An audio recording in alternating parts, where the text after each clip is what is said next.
What's up, Mavletic lovers and listeners, and welcome back to another episode of Maverick Postgame. We've got another full show for you today as Mesa Baseball has back-to-back wins. And softball made a great comeback after a tough loss. Plus, men's lacrosse dominates their most anticipated game. And women's lacrosse continues on their winning streak.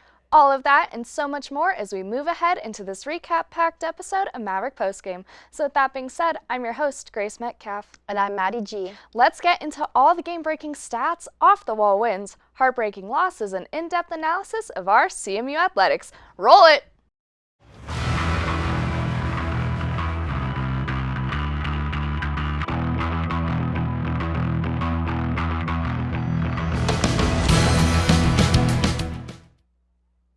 Hello everyone, once again I'm Maddie G. And I am Grace Metcalf. Let's hop right in and take a look at all the Mavtastic action that took place this week here at CMU.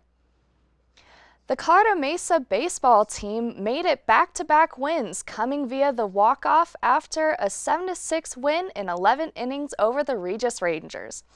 The two teams were tied at 6-6 heading to the 11th inning when Derek Schaefer led off with a single to left field in his first at-bat of the game. Jared Grenz came in to pinch run for him and made it all the over to third base after a failed pick-off attempt. Jonathan Gonzalez was at the plate and walked after several changes defensively for Regis. The Rangers brought in a new pitcher and employed the fifth-man infield with only two outfielders situated in left center and right center. The walk brought Harrison Rogers to the plate. With a 1-1 count, Rogers drilled the next pitch he saw deep to left field, which was more than enough to get Grenz in from third base for the second straight walk-off win for the Mavericks. With the game tied, Durbano entered with runners on first and second with one out in the 9th inning. He induced an infield pop-up and ended the inning with a strikeout. As a team, the Mavericks had nearly double amount of hits than the Rangers, 15-8. Although only the Rangers gained a home run, the Mavs did not have as many strikeouts as them, 4-7. The Mavs are now 23-8 on the season and 14-2 in the conference.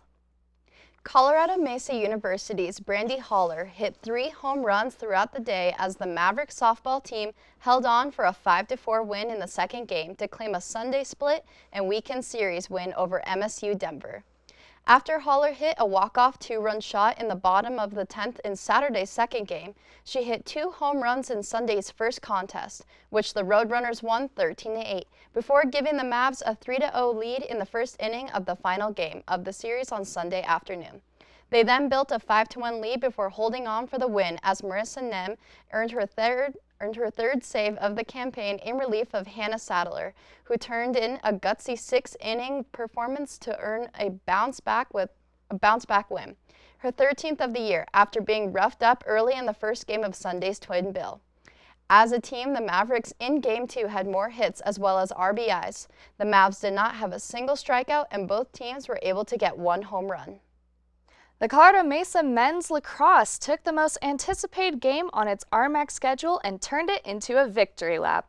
The 15-goal margin of victory is the largest in any of the 20 total matchups between the two schools, which have met in all 6 all-time RMAC tournament finals and split all 6 RMAC regular season championships. Along the way, AJ Switzer had a historic game and Jed Brummett cemented a historic career while scoring a hat trick alongside his brother JJ Brummett. Jed Brummett's 3 goals all came in the third quarter.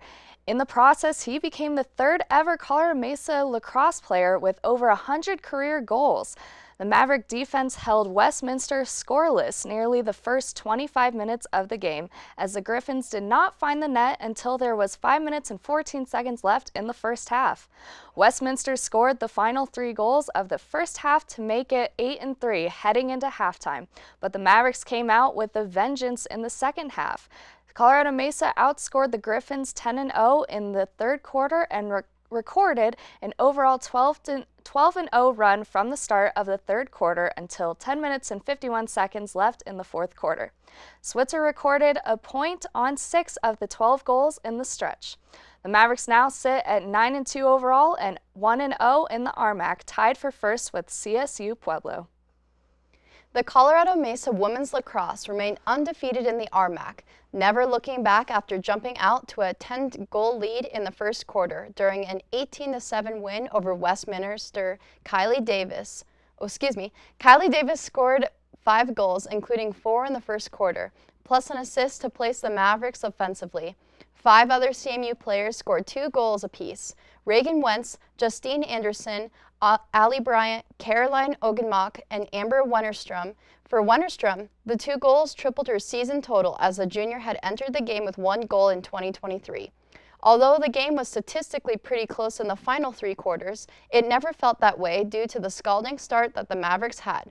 Davis scored twice within the first minute of game time, and by the time Davis completed her hat trick with 10 minutes and 24 seconds remaining in the first period, Justine Anderson and Reagan Wentz had also scored to spot CMU a 5-0 lead before 5 minutes of game time had elapsed. The Mavs didn't let up, scoring 5 more times by the time the first quarter ended. The game initiated a running clock at 1 minute and 32 seconds in the opening period after the Mavericks went up 10-0. Westminster had greater success after the team switched attacking directions. Just like in the first quarter, Colorado Mesa would hold Westminster scoreless for 15 minutes after halftime, extending a 13-5 halftime lead all the way to 18-5 by the time Amber Wennerstrom scored her second goal, with 10 minutes and 6 seconds remaining in the fourth quarter. We had the chance to interview women's wrestlers senior Marissa Gallegos and freshman Isabella Morales, where they also showed us some of their moves. Take a look. What's up, Mavs? Welcome back to another episode of Maverick Postgame Off the Bench. Today I am joined by Marissa Gallegos. Thank you so much for being here. So tell me, how long have you been wrestling for? I've been wrestling about 11 years now. Perfect. Yeah. And then what kind of sparked your interest to get into wrestling? My brothers wrestle, and one of them wrestles on the team right now here at CMU on the men's team. So cool. He started wrestling first. I'm older than him, but he started wrestling when he was younger, and eventually we would wrestle in our living room all the time, and I didn't know how to wrestle, and I wanted to win, so I wanted to wrestle. Yeah. So I could win. Fun. And yeah, I used to beat him, and then he hit puberty, and now. And then, so you recently just won a national championship, right? Yeah. And how was that? How was that overall experience? There's a lot of ups and downs throughout my college career. I thought I could have done it my freshman year, my sophomore year, my junior year. I think there was a lot of ups and downs, but I think I had to grow as a wrestler more and develop so that I could keep going with my wrestling career, and so I wouldn't get satisfied at just a college national title.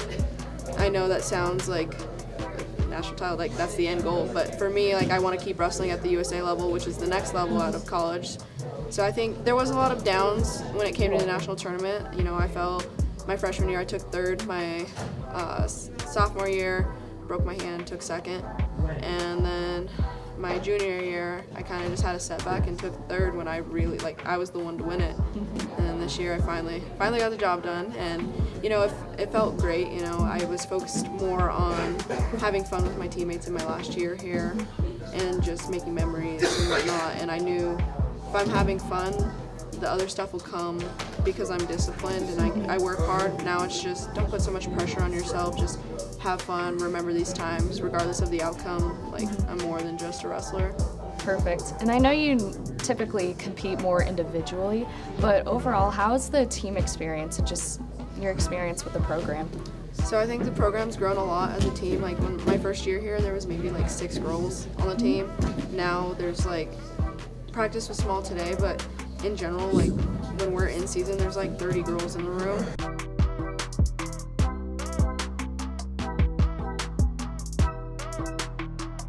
What are the plans for afterwards? What's next? So right now I'm training for the US Open. That's in 3 weeks in Las Vegas. So the US Open is part of the USA events. So, if I win the US Open, that's the goal, and that's a very set high goal. I can do it. It's gonna be tough. Everybody's tough there. There's the returning Olympian in that weight, and she's a world champion. And if I win the Open, that puts me at a seat in Final X, and then I'll wrestle the other person who makes it to Final X. And if I win that, I make the world team. And if I win the US Open, I make the Pan Am team, which is the following week in Argentina. So big things coming next, and a lot to train for still. Hard work continues, yeah. Well, best of luck, and I'm sure you're going to do great. Thank you. But thank you so much for being here. And I'm also joined today by Bella. Hi, Bella. You're a freshman, right? Yeah, first year. And so how long have you been wrestling for? I've been wrestling for 10 years, 11. I think it's gonna be 11 years, yeah. Very cool. And what got you interested in wrestling? My brothers did. I wanted to be better than them, so I was like, I'm gonna join wrestling. And so, yeah. That seems to be a popular thing here. And then, so how is it being, starting your first year? How has your season been? It's been pretty good. Honestly, I have a pretty good season. I All-American, took 7th. Yeah, it was really good. Yeah. I missed out on some tournaments due to injuries and stuff, but other than that, it was a great season. That's good. Yeah. And how have you enjoyed the program overall? Because I know it's more individual, but how have you enjoyed the whole team experience? It's been so nice. All the girls are just so sweet, and we get along so well. We all have so much in common, and it's just this year I think the seniors even said it's just been so much more connections, and it's just everyone just gets along, and it's just so fun. That's really cool. And so do you have any goals that you have, because you are so new into your college experience?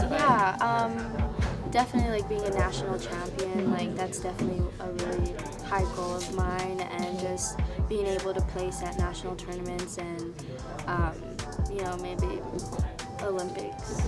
That's another great goal of mine, so yeah. Well, thank you so much for joining me. Thank you guys so much for watching, and now you'll get to see a little bit of what the women's wrestling team does. Check it out.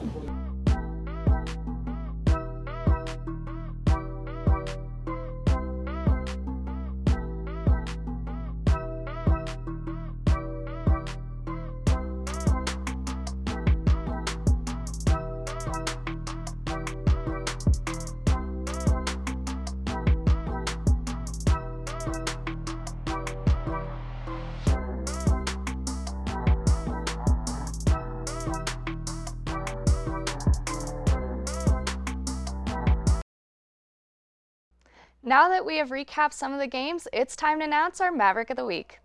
Our Maverick of the Week goes to Sierra Arciano. Sierra was named the RMAC Track Athlete of the Week after setting a pair of NCAA Division II Championship provisional qualifying marks in her and the Mavericks outdoor opener. In the 200, she smashed her own school record with a winning time of 23.47 seconds, which ranks her second on the national performance list, even with the altitude adjustment penalty that converts her time to 23.54. Sierra was also the top collegiate and second place overall finisher in the 100 meters with a time of 11.49 seconds. Congratulations, Sierra, for your outstanding performance. You are Maverick of the Week. We are now at the end of our show, and it is time for our closing statements. My closing thought is on the tennis teams. We haven't talked much about them lately, but just this past weekend, both the men's and women's teams had demolishing victories. Especially the women's team have been doing particularly well, having a 4-match winning streak, which is the longest since beginning the 2021 spring season, with 6 straight wins. This is a streak I think they can continue with after their weekend matches. That's incredible.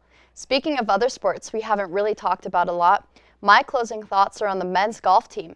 On Monday, they claimed their second victory of the season. Out of 20 different competing teams, they placed first. They had extended their lead after their closest competitors, Colorado Christian, who fell 10 strokes back on the day and 13 strokes behind after the final tally.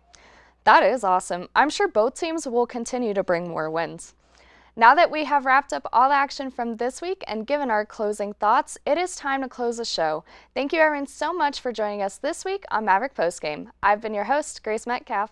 And I've been Maddie G. Be sure to go check out our channel 62.2 for more games and updates. We'll catch you next week on an all-new recap-packed episode of Maverick Postgame. Stay safe, Mavs, study hard, go to a game or two, and of course, have yourselves a most amazing day.